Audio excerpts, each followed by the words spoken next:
Satya Prakash. Mr. Satya Prakash has been in the railway sector for the last 40 years. So we get very valuable insights from him in relates to how to scale a company like Railway did. With this, I'd like to conclude the presentation, and I'll hand over mic back to the host. Thank you. Thank you so much, sir. We'll now open the floor for the Q&A session. While we have already received some questions and will be taking those first, we would once again request everyone to kindly post their questions in the Q&A panel available to you. And we will try our best to ensure that all questions are answered. Coming to the first question, the question reads, your records show that you're a cash-rich company. Then why are you deciding to sell your stake? If the company grows at the same rate it has been growing, will it not be more prudent to hold on to your shares? Okay, I'll take that question. And I'll, of course, allow bankers to chip in later on in this one. See, to be honest, this has been the question for us since many years now. The company has been growing every year at a very considerable good pace, and that too profitably. Now, the main reason why we are doing IPO is that we believe, and especially listing it in India, is we believe that we should get a lot of tailwind by being listed. And as we are a consumer company, we would get a lot many more people to basically look out for, and also to vouch for our brand as we get listed. So we will get the dual benefit of creating wealth, basically getting the valuation, getting company valuated, and also we will definitely get tailwinds by being listed. Thank you, sir.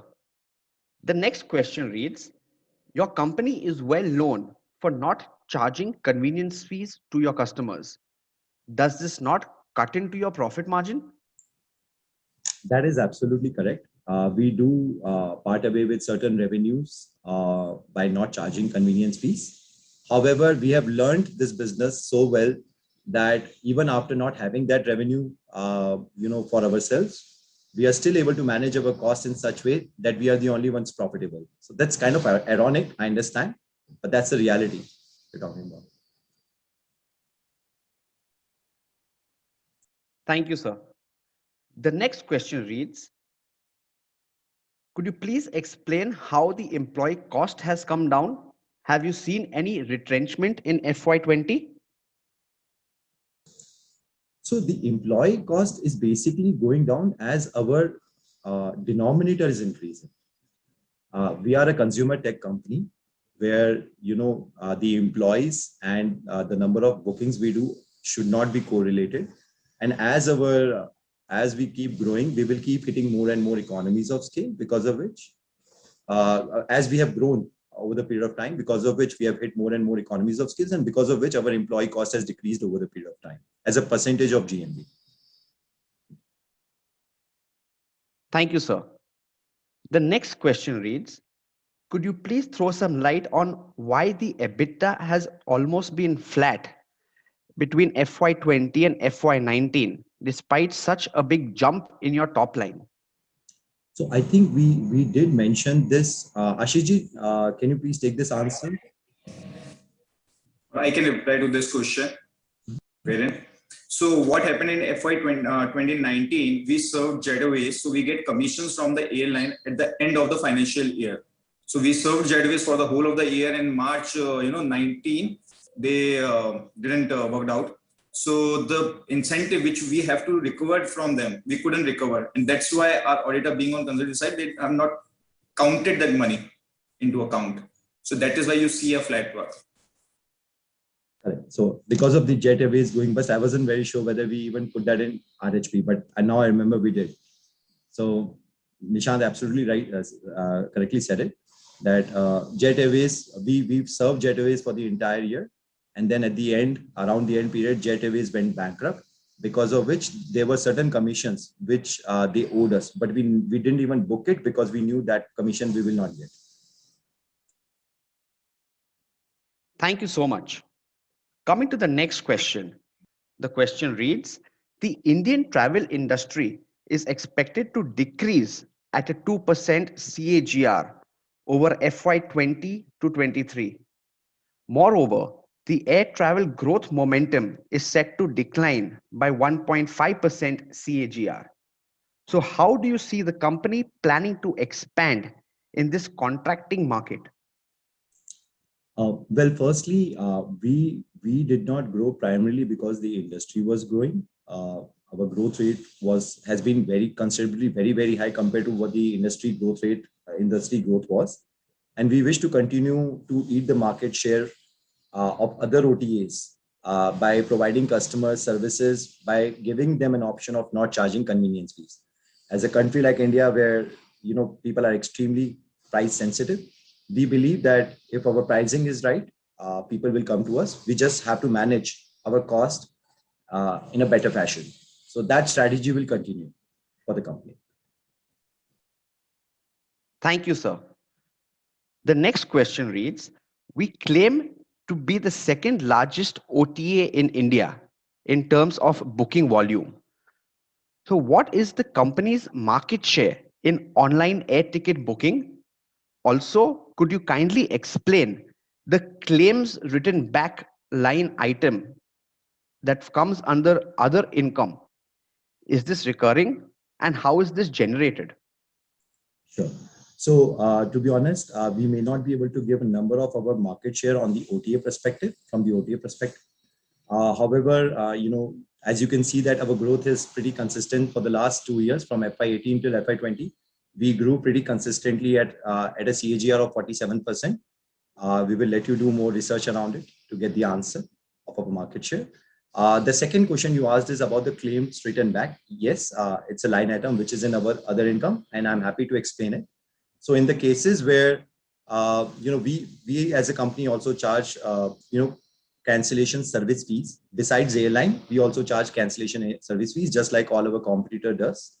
Now, whenever we are supposed to give refund to the customer, sometimes the refund amount becomes negative because of our own 300 rupees cancellation service fees. Now we keep that money as a liability on the company for 2 years, and at the end of 2 years, we call it as unclaimed credit, which is pretty much the net off of our cancellation service fees. Now, in a way, you could say that that's the money which is deferred and comes to our books 2 years later. And since that money comes 2 years later and not in the same financial year, our auditor, who is EY, has taken a stringent view to put it in other income section. And it's a regular income, and it will continue in the future as well. Thank you so much, sir. The next question reads, do you have inventory of local air tickets, or is it a spot purchase? So we don't hold any inventory. So it's the spot purchase. We have integrated airline servers with our servers. So they talk to each other. Whenever a customer makes a demand on our website, it automatically goes to airline, hits their server, get the price. And if customer go ahead and make the payment, it automatically get confirmed at the same moment. So we don't hold any inventory. Thank you, sir. The next question reads, what's the difference between the B2C and the B2B2C model? And what percentage of revenue comes from the huge travel agent network that you have? So as I mentioned in the beginning of the slide, around 10% of our business is B2B right now, which is the travel agent, and remaining is B2C. And only 2.7% is a corporate business. Now, the revenue stream is the same. It's just that instead of giving some discount to the customers, we are giving some commissions to the travel agents for them to continue using EaseMatter. That's the difference between B2B and B2C and B2B2C. B2C is primarily the travel agent network, which is using us to make air tickets for their customers. Thank you so much, sir. Coming to the next question, do you plan to continue with your option of giving up the convenience fees? Okay, so that's a forward-looking statement. However, I would tell what the basis of the company is. The basis of the company is to keep the cost low and offer a great service at a great price to the consumer. And we will continue to do our best with that model. Thank you. The next question reads, How sustainable is the margin of 9 months FY21? Again, that's a forward-looking statement, and unfortunately, we would not be able to say anything on it. Thank you so much. The next question reads, in such a competitive industry where all other players are suffering a loss, what has been so different with your company that makes you profitable? Well, as I said in the beginning, it's the start which matters. The culture of the company matters, and the culture of the company which we have built together as three brothers is basically to be frugal. We understand this is a low margin industry, but only if you can manage your cost very well, you can bring a lot of money to the EBITDA, and that is exactly what we have been doing. We use convenience fees as a tool to keep people using EaseMyTrip by not charging it, and also grow virally via word of mouth by not charging it. And while all the other costs, we keep it at control. Thank you, sir. Coming to the next question.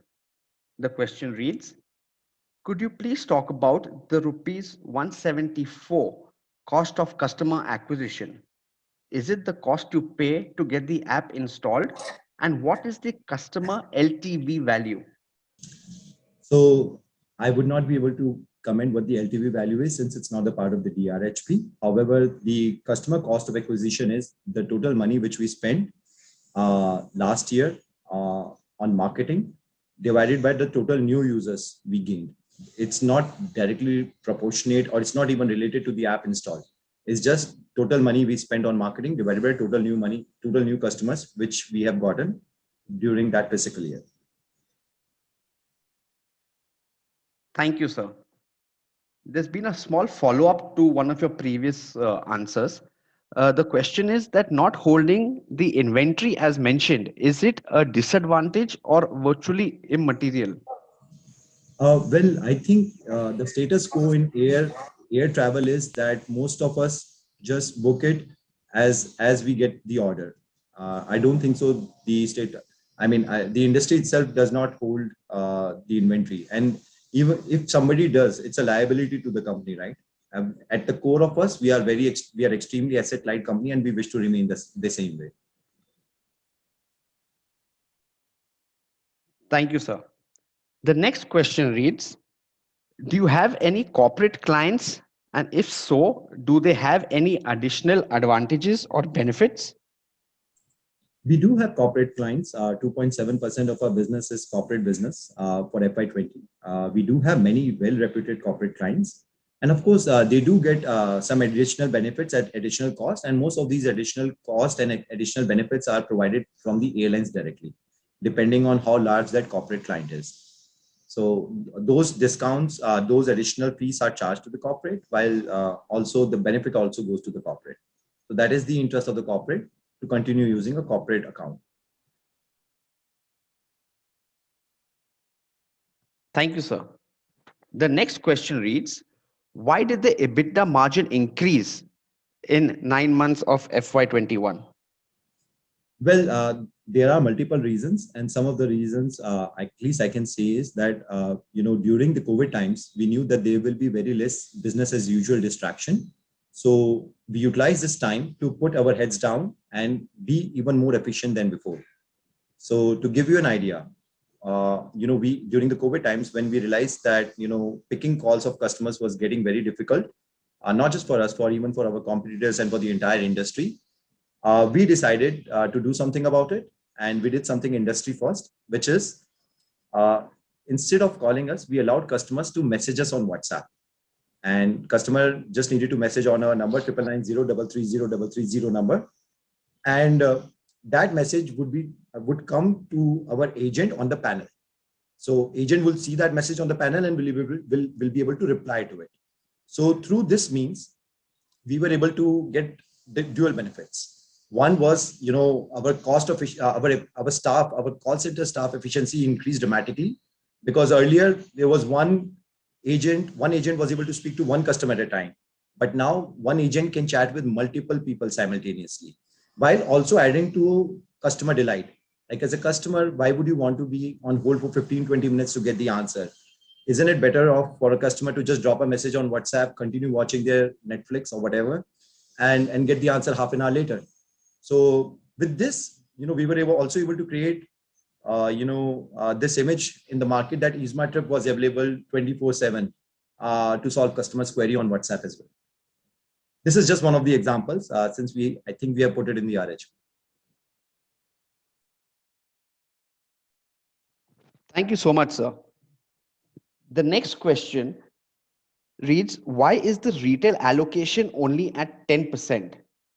Also, what was the rupees 29 crore advance written off in FY18 from the EBITDA?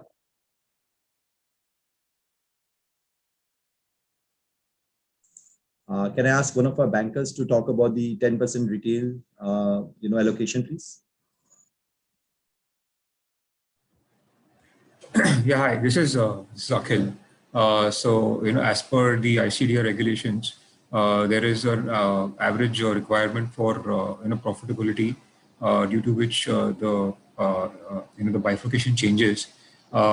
Given that the company, yes, has been profitable, but there were certain adjustments that the company needed to make in the past years, in the preceding 3 years, due to which the reported restated profit, operating profit, was at a slight in the negative, due to which we had to resort to the 6.2 of the ICDR regulation, and therefore, which prescribes that the QIB, the institutional portion for the IPO is 75%, the HNI portion is 15%, and the balance 10% is for retail. That's the only reason.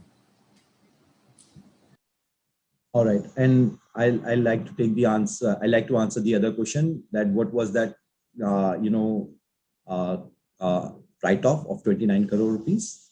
So EaseMyTrip, historically in year 2000, historically we used to promote EaseMyTrip within the movies, and later on we got some offers from producers saying that if we could loan the money to them, they'd be able to promote EaseMyTrip within the movies, and give us our principal back 6 months later. So we basically did a couple of those deals in year 2015 and 16. And later on, we realized that if the movie is hit, we get our money back. But if the movies flop, the money stops. So back in FY18, we took a call to discontinue this operations completely. And whatever money which was to be recovered as loans to the movie producers, we call it as a write-off. And some of that money is already received in FY19 and 20.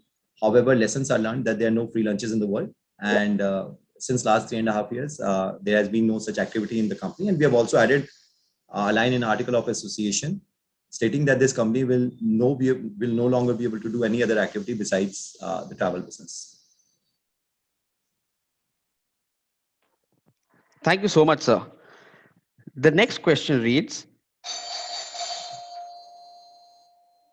what are the growth drivers for the business going ahead? And what is the company planning to do, being so high on the cash balance sheet? So I'll answer the latter part first, which is what is the company planning to do with such high, cash in the bank account. Historically, we have not had any dividend policy in the company. So there is no dividend which any of us has taken out from the company. Hence, the company is so cash rich, and the company has 208 crores of cash and FD sitting in the bank account, which we were able to utilize during the lockdown period by giving refund to people. So it turned out to be a great strategy. Going forward, we are contemplating of having a dividend policy. Not sure about that yet. And what was the first question? You can repeat.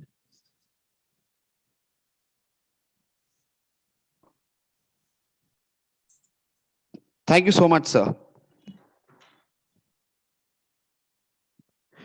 The first part was about the growth drivers of the business going forward. All right. So as I mentioned during the presentation, the growth drivers are primarily continuing and sustaining our air segment growth. And also, as we mentioned, that we want to focus on hotel and holiday segment, which we were able to grow from 2.7% to 5.4% because we have started really focusing deeply in that particular vertical since last 2-3 years. Thank you, sir. The next question reads, If we exclude the other income, then the company's EBITDA is in the negative in 2 out of the 4 reported financial years. Could you please throw some light on that?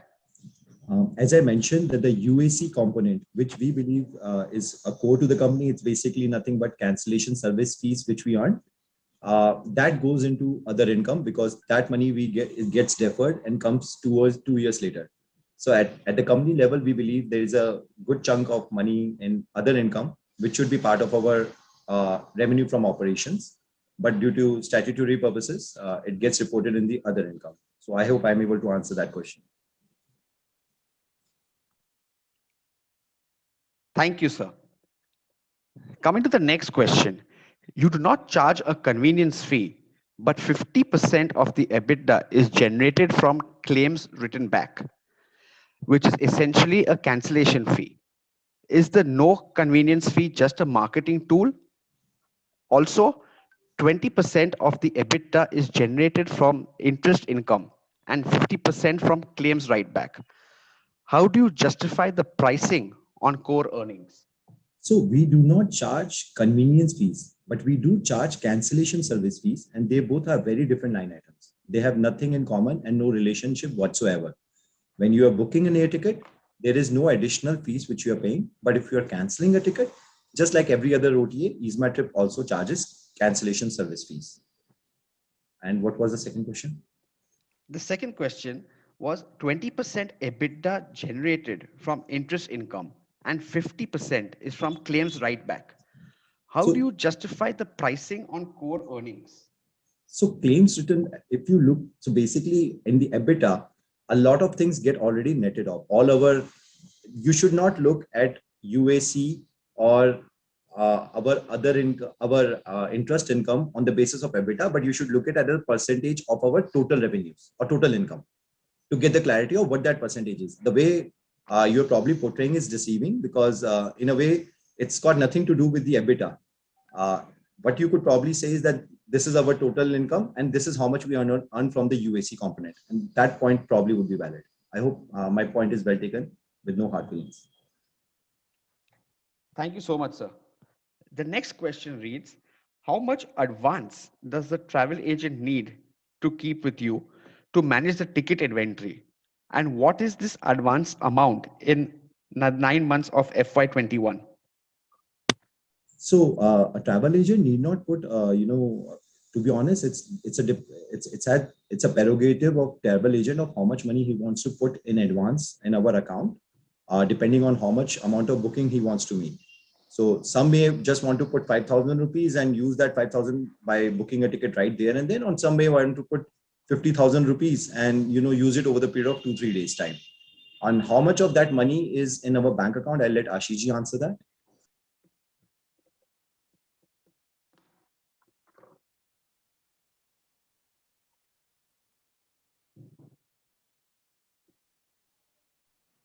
So yeah, that we have a receipt customer advance of about 22 crore in 9 month end, and it includes B2C and B2B also.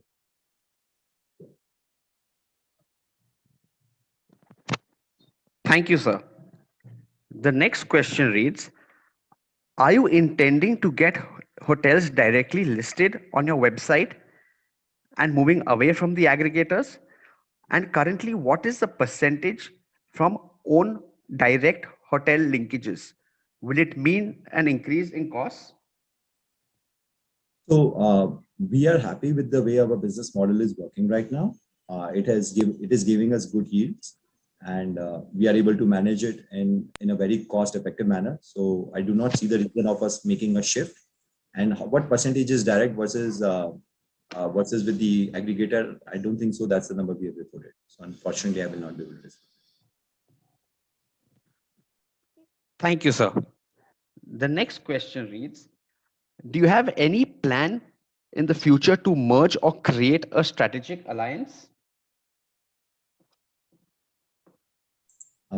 It would be a forward-looking statement, which unfortunately I will not be able to answer. The core of the company will remain the same to continue the business in which makes sense unit economics and which is profitable.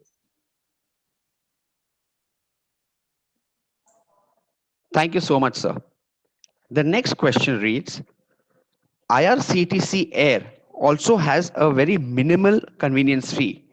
Do you think that that could pose as a threat to your model, given that one of our key USPs is that we do not charge a convenience fee? Well, again, I cannot speak for the IRCTC. I can only tell you some facts. So IRCTC earlier did not used to charge convenience fees, and now they have added some convenience fees. So I guess they are also going in the other direction, like all others did. And also the customer mix is very different. The ones who are flying, and the technology difference also exists. For that, you'll have to experience IRCTC website and EasyMyTrip to be able to compare. And I'll leave that better judgment on yourself. Thank you, sir. The next question reads, what are the arrangements with companies like OYO Rooms or similar companies to that? And what is the benefit or the disadvantage by foregoing such arrangements? OYO, I believe, is listed as one of the aggregators on EasyMyTrip.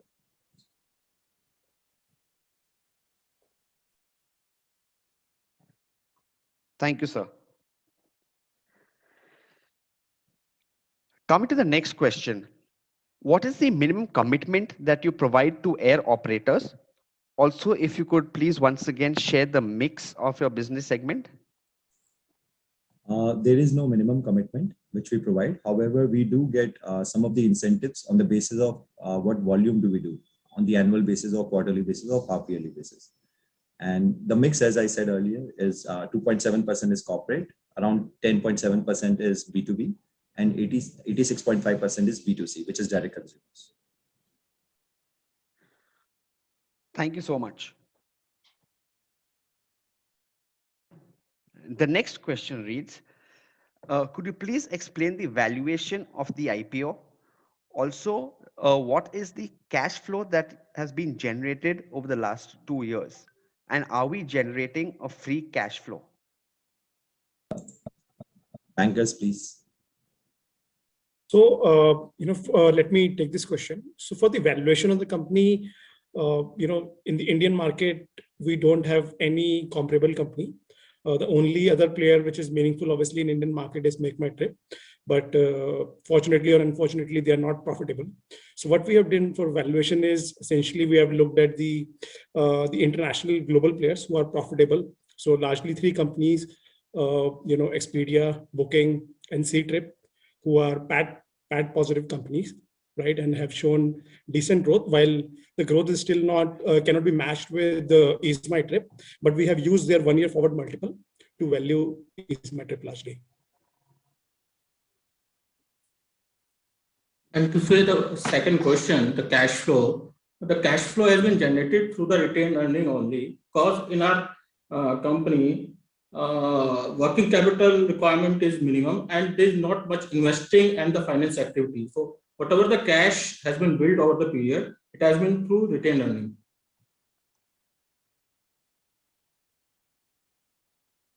Thank you so much, sir. The next question reads, do you extend any credit to your corporate customers? Yes, corporate clients work on credit, and we have we work with very good names, and we do extend credit to them, and they pay us service fees in lieu of that extension of credit. However, as a company, we try to not to give credit to the ones who are not very well known, and we ensure that the credit is only given to the ones by looking at their books and by judging on the basis of that. We do offer credit services. However, it's only 2.7% of our entire business.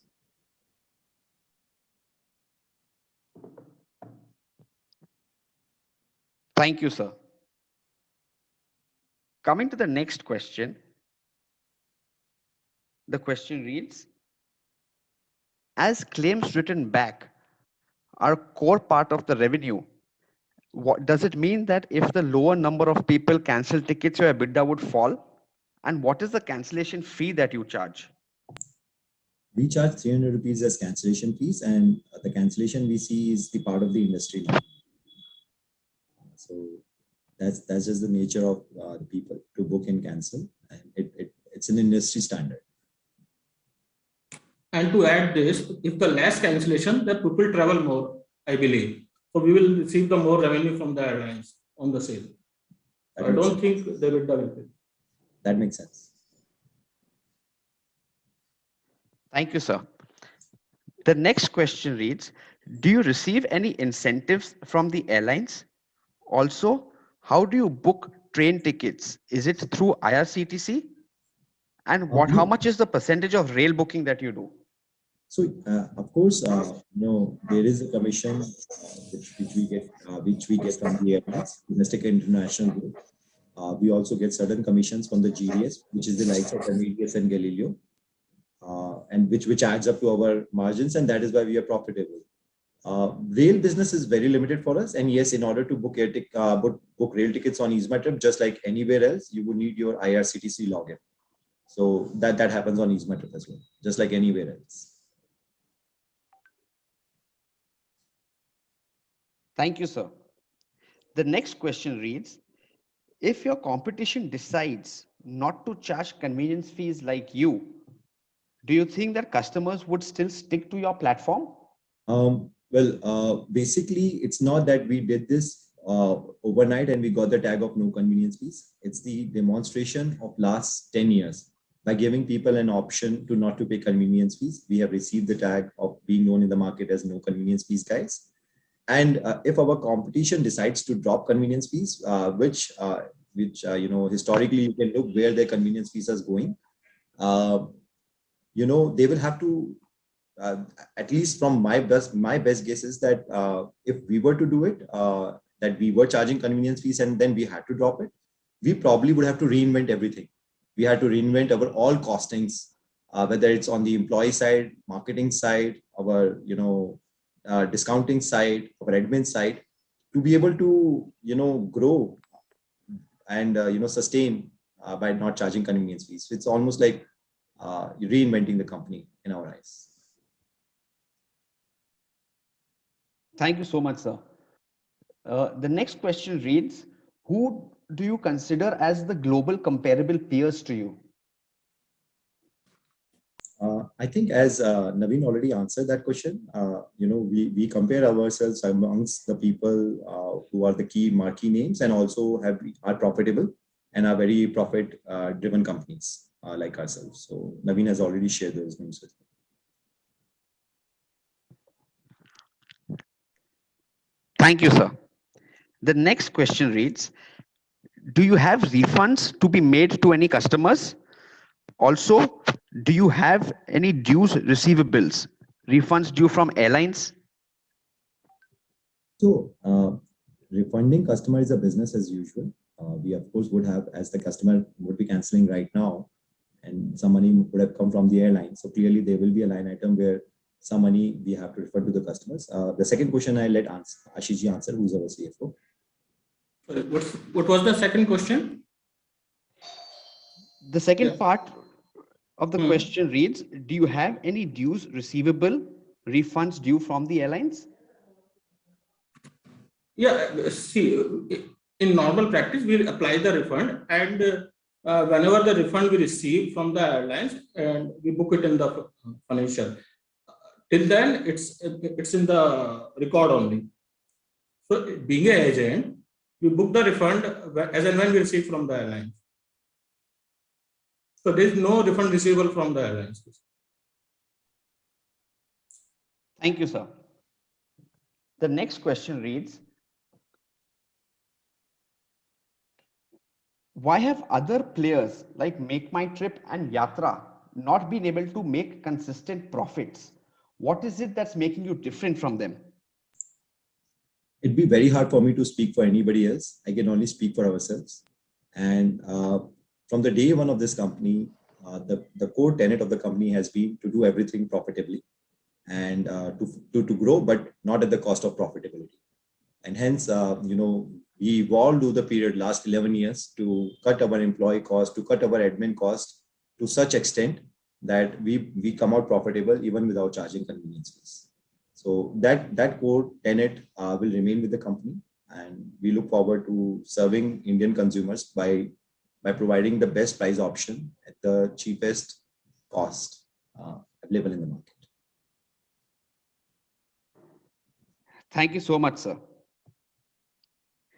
The next question reads, there are a lot of changes on ground in today's time with regards to COVID. So how do we stand to benefit versus local agents who can provide on ground requirements and details about travel? So we believe that because of the COVID and pandemic, you could say fortunately or unfortunately, the tide is moving more towards online than offline. So that is where the sense is, and we believe that as a company, we may gain the OTA industry, not just the company, but the OTA industry probably will see more usage because of the pandemic in the futures ahead. I'm talking about in terms of long-term view. Thank you so much. The next question reads, could you please throw some light on the objective of the IPO? Absolutely. So since we mentioned that, it's been 13 years, we have never taken any dividends from the company. That is why the company is cash rich. Clearly, of course, we want to generate some wealth for ourselves, and we are also diluting the bare minimum requirement as per what the advice we have received from the bankers. And the idea is that with this, we should be able to gain a good tailwind by being known in the market like what's happening right now. Since we spend very little on marketing anyways. So we believe that, even though we spend very little amount of marketing, some customers might feel that there is a friction. Some customers might have a friction to pay to EaseMyTrip because we are not very well known brand, even though we are second largest already. So we believe by getting listed, we should be able to get tailwinds from the IPO. Thank you so much, sir. Coming to the next question. The question reads, the salary cost has come down in an absolute number to 14 crores in 9 months versus 30 crores for the last year. Could you please explain that? So part of it was basically what you're saying is it's from 15 crores to 20 crores. If you compare absolute 9 month to 9 month, right? Something like that. Now, yes, we did ask a couple of key managements to take a salary cut in the beginning of the COVID, which is reinstated later on. And also, as I mentioned, that we were able to do a lot of optimization work because of which we were able to do a lot of things automatically rather than be more human driven. So we utilized this time, the COVID period. We knew there will be less business as usual and hence less distraction. We realized this time to basically do as much as automation work as possible, and because of which we did see some benefits come from that automation work. Thank you, sir. The next question reads, according to your balance sheet and the DRHP, you mentioned providing loans of about 33 crores in 2019 and 2020. Could you please throw some light on that? So those were the advances. We tried to move on to a new premises and to buy a office space in central part of Delhi, which we later decided not to do it. So that's why the advance was given and it has been recovered fully as on 31st December. And to add to that, our company does not have any rental cost. The office space where we are currently functioning is owned by the company, so that there is no rental cost. And these are the small things which we do, unlike our competitors who have swankest of the offices, multiple offices all across India. We run a very tight ship to remain profitable.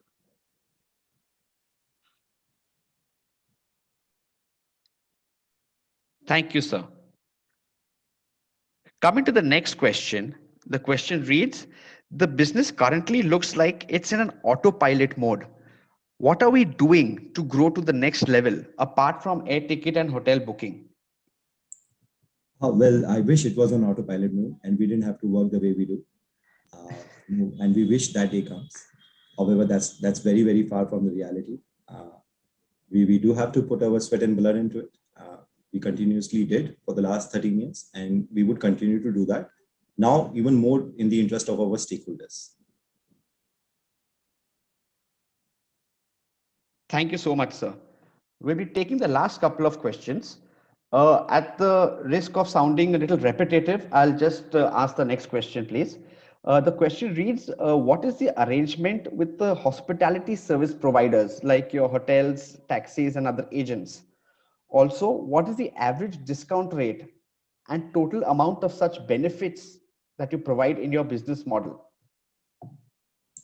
Well, we have spoken about it earlier that the arrangement varies. For the hotels, we do not do any pre-booking. Let's put it that way. The company has never done any pre-booking in the past, where we take on some liability and pressure of selling it. We want to do things at our own terms. We like to do it that way, and we will continue to do it. So the arrangements, whenever they are, it's usually the contracts on the basis of commission, which is if we sell them, we'll be getting some commissions from that, which is mostly the industry standard. And I don't remember your second question now.